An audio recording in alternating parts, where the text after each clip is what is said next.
Halo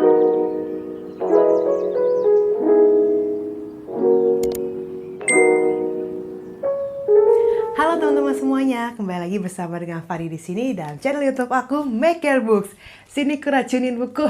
Nah teman-teman, sesuai dengan janji aku di wrap up Juni 2022 di video itu, aku akan mereview kedua buku karya Priska Primasari. Tara, ini dia dua bukunya, yaitu buku Purple Eyes dan juga buku Heavenly. Nah, kedua buku ini merupakan salah satu bukunya Kak Priska. Gak salah satu kayaknya, orang ada dua aja, salah dua mungkin. Jadi ini kedua buku ini merupakan salah dua buku-buku karya Kak Priska yang jadi favorit aku. Jadi oleh karena itu aku akan buat review buku ini secara terpisah dari yang biasa aku sering buat, yaitu di wrap up bulanan 2022. Nah, namun teman-teman, sebelum aku bahas lebih jauh tentang ulasan kedua buku ini, aku mohon dukungan dari teman-teman semuanya untuk subscribe channel ini, like, dan juga share video ini jika kalian suka, supaya kedepannya aku bisa lebih semangat lagi untuk membuat konten-konten yang menarik dan bermanfaat buat teman-teman semua dan bagi semakin banyak orang. Dan jangan lupa untuk nyalakan lonceng notifikasinya supaya kalian gak ketinggalan video terbaru dari aku. Terima kasih banyak. Nah teman-teman, buku pertama yang aku bahas adalah buku Purple Eyes dulu. Karena buku Purple Eyes ini merupakan buku pertama, atau bisa dibilang kalau Heavenly itu merupakan spin-off dari buku Purple Eyes ini. Buku Purple Eyes ini mengisahkan tentang apa? Yaitu mengisahkan tentang kisah cinta antara seorang pemuda yang masih hidup dan seorang gadis yang sudah mati. Nah, dari sini udah bisa ketebak dong ya genrenya apa, yaitu genrenya fantasi romance tapi dengan bumbu thriller. Nah, pria itu adalah Ivar Amundsen. Dia seorang anak sulung sekaligus penerus dari Amundsen Corporation di Norwegia. Dan gadis yang sudah mati itu adalah Solveig. Dia merupakan asisten dari Hades, sang dewa kematian yang ada di mitologi Yunani. Nah, Norwegia itu terkenal sebagai salah satu negara yang aman dan minim kejahatan. Namun sayang sekali, saat itu terdapat sebuah kejahatan, yaitu berupa pembunuhan berantai, di mana pembunuhnya ini, yaitu pelakunya itu tidak bisa dilacak oleh polisi. Dan dengan sangat menyedihkan, adik dari Ivar Amundsen, yaitu Nikolai, dia menjadi salah satu korban dari pembunuhan berantai ini. Dan keunikan dari pembunuhan berantai ini adalah si pelaku mengambil liver dari korban-korbannya dia, dan dia jadikan sebuah trofi sebagai sebuah kemenangan, sebagai tanda kemenangannya dia. Serem banget gak sih? Ini dia misinya Hades dan Solveig untuk mereka turun ke bumi, yaitu menangkap si pelaku pembunuhan berantai dan membawa dia ke alam kematian. Namun, dalam menjalankan misi ini, Hades melakukan kesalahan, yaitu kesalahan untuk mempertemukan Ivar dan juga Solveig, sehingga mereka dua makhluk yang berbeda ini saling jatuh cinta. Nah, gimana kisah Solveig dan juga Ivar selanjutnya? Akankah mereka bersama? Terus bagaimana dengan kisah Ivar? Bagaimana dia bisa pulih dari segala sakit hatinya karena melihat adiknya yang menjadi salah satu korban pembunuhan berantai? Dan apakah si Hades, si dewa kematian yang terkenal angkuh, sombong, dan kejam itu berhasil untuk menyelesaikan misinya dan dengan mulus? Kalian buat yang penasaran, baca aja buku ini. Novela ini berlatar di Trondheim, Norwegia, juga di Erebos, tempat tinggalnya si dewa kematian yaitu Hades dan Solveig, juga di Bath, Inggris. Ini menggunakan POV ketiga dan alurnya itu adalah alur maju. Nah, hal apa yang aku suka dari buku ini? Yang pertama adalah aku suka karena genrenya yaitu fantasi romance dengan ada bumbu thrillernya.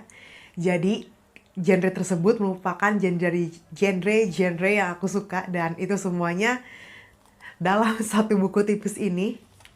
Jadi itu hal yang aku suka pertama. Lalu yang kedua adalah aku suka bagaimana penulis menggambarkan latar tempat dan suasana yang begitu baik. Jadi kita bisa tahu juga suasana, maksudnya gimana ya, suasana itu benar-benar nyampe deh pas kita baca buku ini. Jadi suasananya tuh muram, terus sedih, mencekam, sendu. Tapi di satu waktu juga menghangatkan gitu, heartwarming gitulah ceritanya, dan juga magis tentunya karena ada si sang dewa kematian yaitu Hades. Terus apalagi aku suka, yaitu aku suka sama ceritanya Page Turner. Jadi buku ini bisa kalian tamatkan dalam sekali duduk gitu. Karena bukan karena hanya buku ini tipis cuma 140 halaman, tapi buku ini ceritanya benar-benar seru dan Page Turner. Jadi pokoknya buat kalian yang nggak pengen cerita-cerita yang buku yang tebel-tebel gitu, kalian bisa coba baca buku ini dan aku rekomendasikan. Lalu apalagi aku suka sama karakter tokohnya dibangun dengan kuat. Dan pokoknya seru banget. Dan hal apa yang aku kurang suka dari buku ini, yaitu ada kesalahan tanggal lahir dari Nikolai di halaman 24 dan 46. Di halaman, ini aku lihat dulu ya. Halaman 24 itu dia sebutin kalau Ivar Amundsen itu lahirnya 17 November 93. Adiknya, maksudnya adik Ivar Amundsen, si Nikolai. Terus di halaman 46 juga ada. Nah, di halaman 46 dibilang Nikolai Amundsen 15 November 1993. Ya, kayak gitu. Sedikit kesalahan di bagian tanggalnya aja, cuman kalau buat aku itu agak mengganggu karena itu tanggal lahir seorang tokoh di dalam cerita ini. Jadi kok semoga aku harap dicetakan selanjutnya bisa diperbaiki kesalahan tersebut. Tokoh-tokoh yang aku suka dari buku ini, yang pertama ada Hades atau Helstein. Jadi pas dia ke bumi, dia ganti nama, bukan Hades tapi dia pakai nama Helstein. Dan kenapa aku suka sama si Hades ini? Karena walaupun dia kejam, menakutkan, tapi ya iyalah ya, namanya juga dewa kematian gitu kan, pasti kejam, menakutkan, dan sadis juga.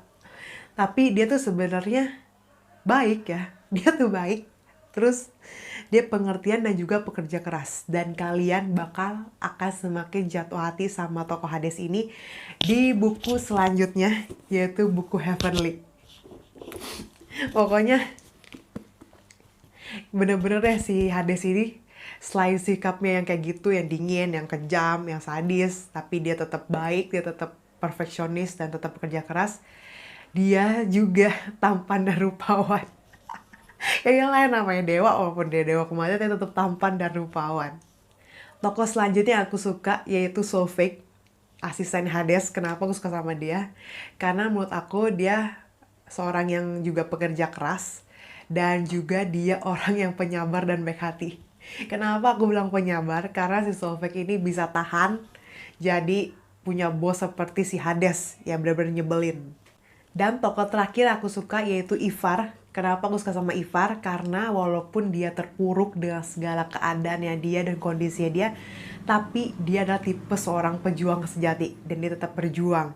Dan aku paling suka sama dia ketika bagian dia ke Bat Inggris. Kalau kalian mau tahu dia ngapain ke Bat, ke Inggris, kalian baca ya sendiri bukunya.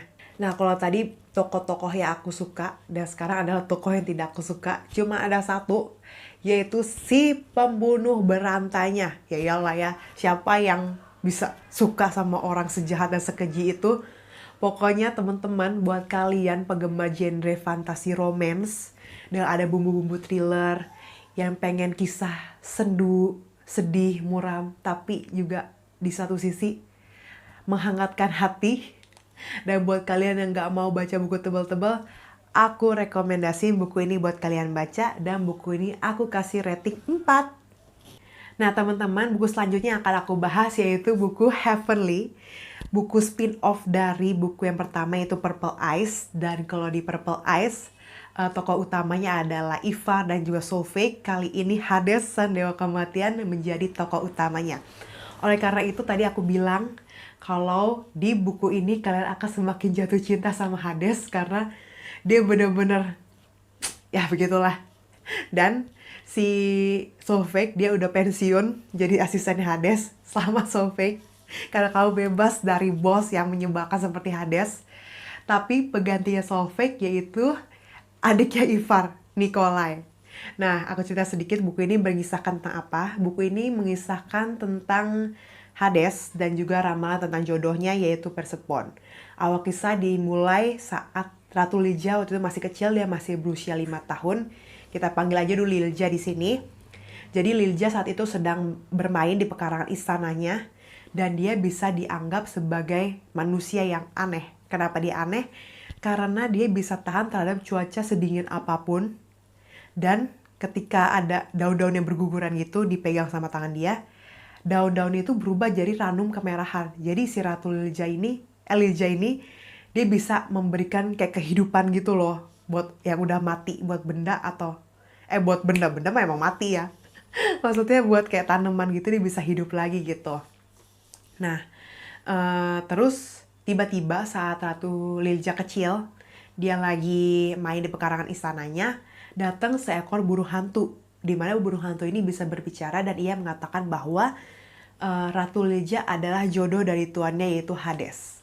Nah, kemudian di saat Lilja berusia 21 tahun, ia akhirnya menjabat sebagai ratu.